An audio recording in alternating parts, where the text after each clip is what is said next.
Okay, this is the tough question that every writer always gets. Where do you get your ideas for your books?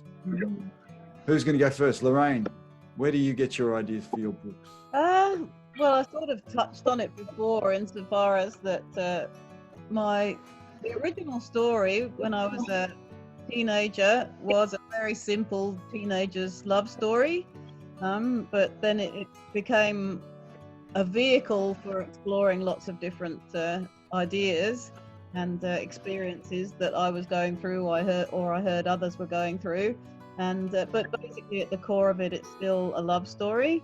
It spans 50 years, so wow. So it's very interesting dealing with technology changes over that period and remembering to put the right technology in the right period. Of course, yeah.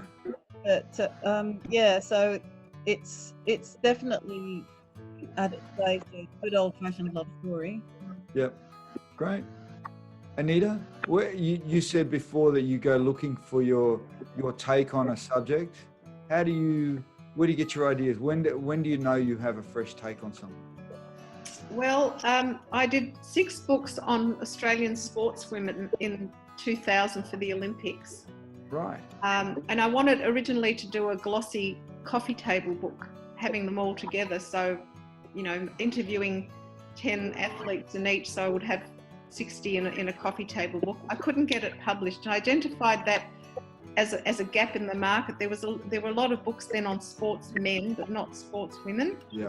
So that didn't go. And then I contacted Macmillan Education, and I asked them if they would be interested to publish something like that. And they said they would, but 6 different sports. And they asked me to identify the sports and name the players, and then they would consider it. And that's how that got off the ground. Right. Okay. And when I was doing my education book, I started reading about wives of governors in that process. They were patronesses of different educational things. And then that gave me an idea to do a book on governors' wives of Australia. So I looked at one per colony before Federation, and I looked at the roles they played in Australia as wives of governors. So it sort of sprung out from the first thing. Fantastic. So you can get a theme, you write around the theme of, you want. Yeah, so that one, that came about. And then I took a tour of Como House in Melbourne, which is a very well-known property, and I asked them, do you have a book about the family that lived here? And they said, no, we haven't, something big hasn't been done. So then I got the idea to do the book for that. So wonderful. You're an opportunist. Well, it got off the ground that way. And then I did my PhD again in my 50s. And then when that was done, I sort of, my grandmother had left me a folder, which I had never looked at. And she said, before she died, I want you to write about how your father and I survived the war. And I couldn't do it. I was too busy raising the kids and all these books in between. So I put it in a drawer and didn't even look at it. Anyway, one day I had a cup of tea and I pulled out the file, and when I read it, I said, oh my God, I have to write their story now. It's the right time. It's prime material. I had the prime material, and I couldn't let my grandmother down because I promised her I would at least try. Wow. I was very close to her, very attached to her. Sure. So that's how that one came about. And my most recent one, I Am Woman, came about after the Me Too movement exploded. Okay. And I was really sort of confronted by some of the stories. And my grandson was born. I'm a grandmother for the first time, and I was thinking, what kind of world is my grandson born into now? Yeah. And so those two things led me to write I Am Woman. So that's been my journey. Oh, that's fantastic. I can see how, things they make sense. You write what makes sense to write next. You have a question and you say, has the book for this been done? Well, then I'm the person to do it, and you're the person to do it for your grandmother as well. So I think you've done really well. How about you, Bev? Where do you get your ideas from? With my first book, it had the family history, and then my grandmother always used to say, cut my throat when I'm dead. She was an alcoholic, and I used to think, oh, you crazy old drunk. But it turns out that her mother was 6 months pregnant with her, and they're ready to bury her. Because we're going back to like the early 1900s, about 1906. So they were ready to bury my great-grandmother, who was 6 months pregnant with my grandmother in utero. And her brother bent down and ready to give her a kiss goodbye. Well, he felt the faintest breath. So, of course, somehow they revived her enough. She gave birth to my grandmother 3 months after that, and then died 3 months after that. So she has a real phobia of being buried alive. Right. We didn't cut her throat when she did die, by the way, but and then that left her father with 6 children under 14, and then there's a whole new story going along that line as well. Okay. So that's where I got that story from, and I'm quite excited to get back to it. Right. Good one. Okay. Did I get you, Jane? Where do you get your ideas from?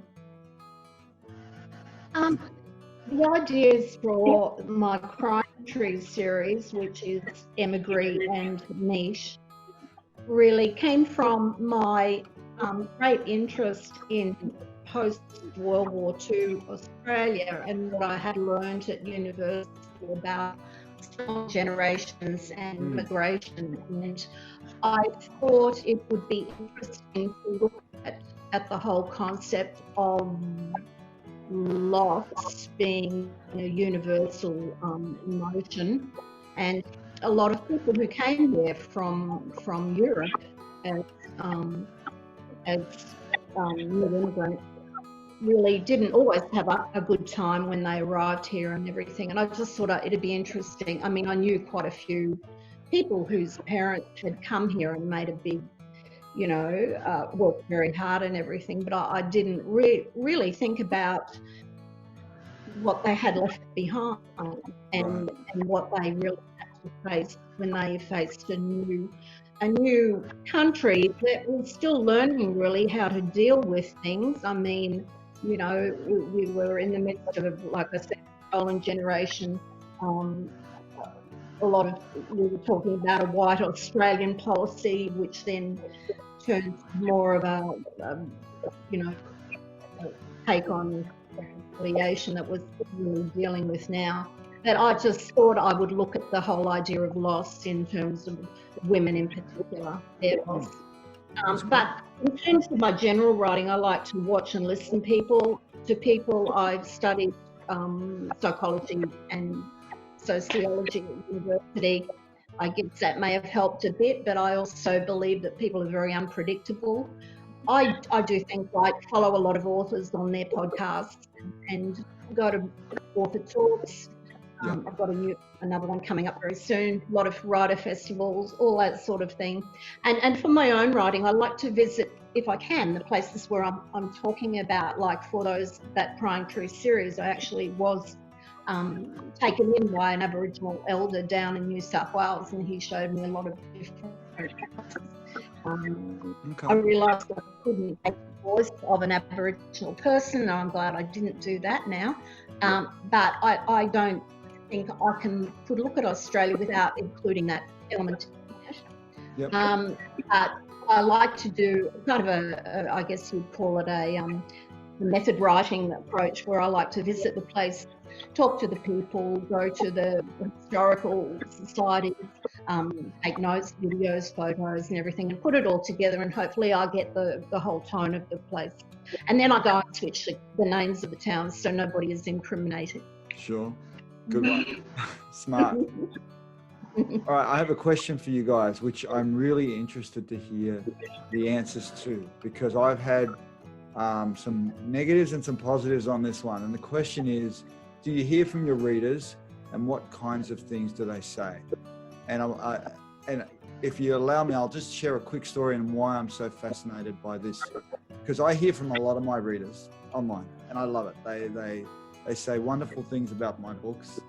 They seem to like them, which is a great thing. I guess they wouldn't provide that feedback if they didn't. But I also, because my book is called The Man Who Corrupted Heaven, I also get a lot of very nasty things from Christian. I've called them, not out of disrespect, but I've called them caps lock Christians because they're always caps lock messages of "you devil, how dare you write this? Who do you think you are writing the Bible?" So I get a lot of that from people who have never read the book, right? Yeah. So people who have read the book have said, "Great book." People who haven't seem to. I really seem to get some angry people online. It was a bit confronting for me. But I'd like to know, do you guys hear from your writers? What sort of things are they saying to you? How about you, Anita? With Governor's Wives, I got a beautiful letter from someone I didn't know telling me how much she really enjoyed the book. Oh, wonderful. And I Am Sasha, I received another letter from someone who knew my family and who said they would be very proud of me and that it should be taught in every school. Oh, lovely. So they were lovely moments. Yeah, right. Jane, how about you? Do you must hear from your readers as well? Yes, I do. And generally it's all been very positive. With you, Andrew, I wouldn't take much notice of that because people often, they love to have an agenda, and most of the people who make comments like that are quite ignorant, and, you find that they have problems themselves. So I wouldn't take notice of that. It got me for a couple of days, but then I let it go. Yeah, let it go. I've had some very positive comments about they like the twists and turns, they like my characters, they've said it was passionate. I don't know. I like hearing from readers, but I don't like particularly when people just say to you on the run, "I really enjoyed the book," and you think, well, what did you enjoy about it? Let's talk about me. Be more specific.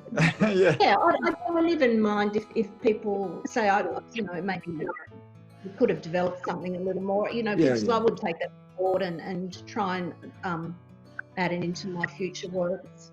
Okay. Because I don't think you ever stop learning in this game. Yeah, no, you never do, for sure.